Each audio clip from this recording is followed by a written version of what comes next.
ये कहानी है उस शख्स की जिसने जन्म तो लिया एक पुलिस वाले के घर में, पर बना जुर्म की दुनिया का सबसे बड़ा नाम। ये कहानी है एक स्मगलर की जो आगे चलकर बना इंडिया का मोस्ट वांटेड टेररिस्ट।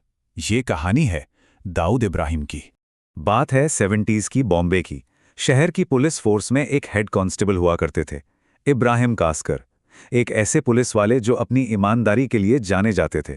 कहते हैं उन्होंने अपनी वर्दी पर कभी रिश्वत का एक दाग तक नहीं लगने दिया।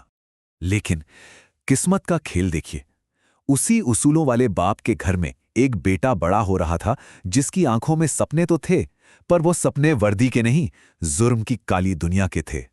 नाम दाऊद इब्राहिम। उसका दिल ना स्कूल की किताबों में नहीं लगता था, उसका दिल लगता था डोंगरी की उन गलियों में जहां घूमते थे गैंगस्टर्स, जिनके हाथ में महंगी घड़ियां और नीचे इंपोर्टेड गाड़ियां खड़ी होती थीं।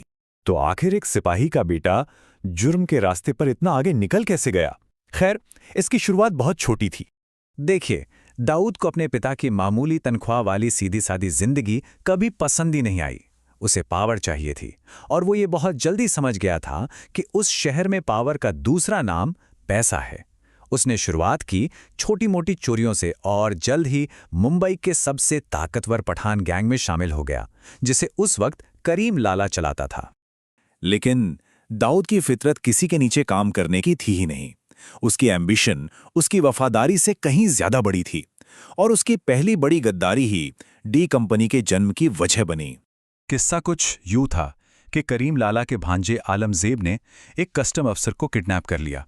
फिरौती तय हुई 2 लाख रुपए, जो उस जमाने में एक बहुत बड़ी रकम हुआ करती थी, और ये पैसे लाने की जिम्मेदारी दी गई दाऊद को। लेकिन जब नोटों से भरा वो बैग दाऊद के हाथ में आया तो उसकी नीयत डोल गई। उसने पैसों का एक बड़ा हिस्सा गायब कर दिया। ये गद्दारी छिप नहीं सकी। पठान गैंग ने दाऊद को सबके सामने घसीटा और उसे इतना पीटा कि वो अधमरा हो गया। ये सिर्फ पिटाई नहीं थी, ये उसकी इज्जत की सरेआम नीलामी थी। और उस बेइज्जती ने दाऊद के अंदर बदले की एक ऐसी आग जलाई जो फिर कभी नहीं बुझी। जख्मों और जिल्लत से भरा हुआ दाऊद ने उसी रात एक कसम खाई कि अब वो किसी के लिए काम नहीं करेगा। नहीं, अब वो अपना खुद का राज बनाएगा। अपने भाइयों साबिर, अनीस और नूरा के साथ मिलकर उसने अपनी एक सल्तनत की नींव रखी, जिसका नाम था डी कंपनी। अब मुंबई की सड़कों पर वर्चस्व की एक नई लड़ाई शुरू हो चुकी थी। एक तरफ थे पुराने खिलाड़ी यानी पठान गैंग, और दूसरी तरफ थे नए लड़के जो किसी भी हद तक जाने को तैयार थे, डी कंपनी। ये गैंग वॉर दिन ब दिन और खूनी होती जा रही थी। 1981 में पठानों ने दाऊद के बड़े भाई साबिर को मार डाला। बदले की आग में जलते दाऊद ने गुजरात तक आलमजेब का पीछा किया, पर खुद ही पकड़ा गया। लेकिन सिस्टम की कमियों का फायदा उठाकर वो जमानत पर बाहर आ गया, और बाहर आते ही उसने एक ऐसा प्लान बनाया जिसने मुंबई अंडरवर्ल्ड के सारे नियम हमेशा के लिए बदल कर रख दिए। दाऊद का अगला टारगेट था अमीरजादा, पठान गैंग का एक बहुत अहम आदमी, और बदला लेने के लिए जगह चुनी गई मुंबई की सेशन कोर्ट। एक ऐसी जगह जो पुलिस, वकीलों और आम लोगों से खचाखच भरी हुई थी। अब सवाल यह था कि ये होगा कैसे? ये तो एक बिल्कुल ही नामुमकिन सा काम था। सोचकर देखिए, पुलिस की इतनी भारी सिक्योरिटी के बीच एक भरे कोर्टरूम के अंदर किसी को मारना, कोई इसके बारे में सोच भी कैसे सकता था? लेकिन दाऊद ने एक कॉलेज स्टूडेंट डेविड परदेसी को इस काम के लिए तैयार कर लिया था। वो भीड़ में से गुजरता हुआ सीधा कटघरे तक पहुंचा और अमीरजादा के कान में बोला, दाऊद भाई ने अपना आखिरी सलाम भेजा है। और इससे पहले कि कोई कुछ समझ पाता, उसने जज के सामने ही गोलियां दाग दीं। इस हत्याकांड ने दाऊद के नाम का खौफ पूरे देश में फैला दिया। 1985 में जब पुलिस का शिकंजा कसने लगा तो वो भारत से दुबई भाग गया। लोगों को लगा खेल खत्म हो गया, पर असल में असली खेल तो अब शुरू होने वाला था। दुबई में बैठकर दाऊद ने डी कंपनी को एक कॉरपोरेशन की तरह चलाया।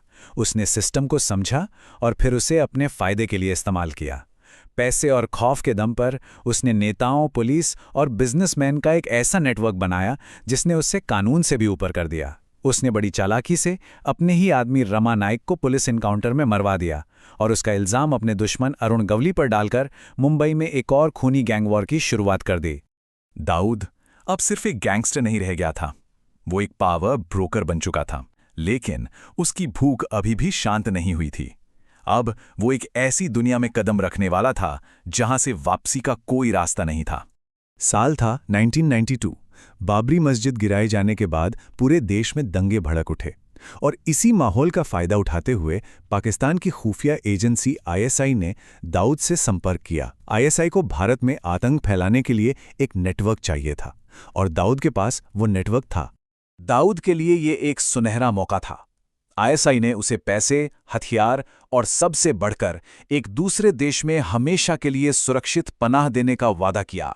ये एक ऐसी डील थी जो उसे दुनिया भर में क्राइम करने की आज़ादी देती, और इस डील के लिए दाऊद ने अपने देश को ही बेच दिया। इस सौदे का नतीजा था 12 मार्च 1993। दाऊद ने आईएसआई की भेजी हुई आरडीएक्स की खेप अपने स्मगलिंग नेटवर्क के जरिए मुंबई पहुंचाई और उसके आदमी टाइगर मेमन ने शहर को दहलाने का पूरा प्लान तैयार किया। एक के बाद एक कुल 12 बम धमाके हुए।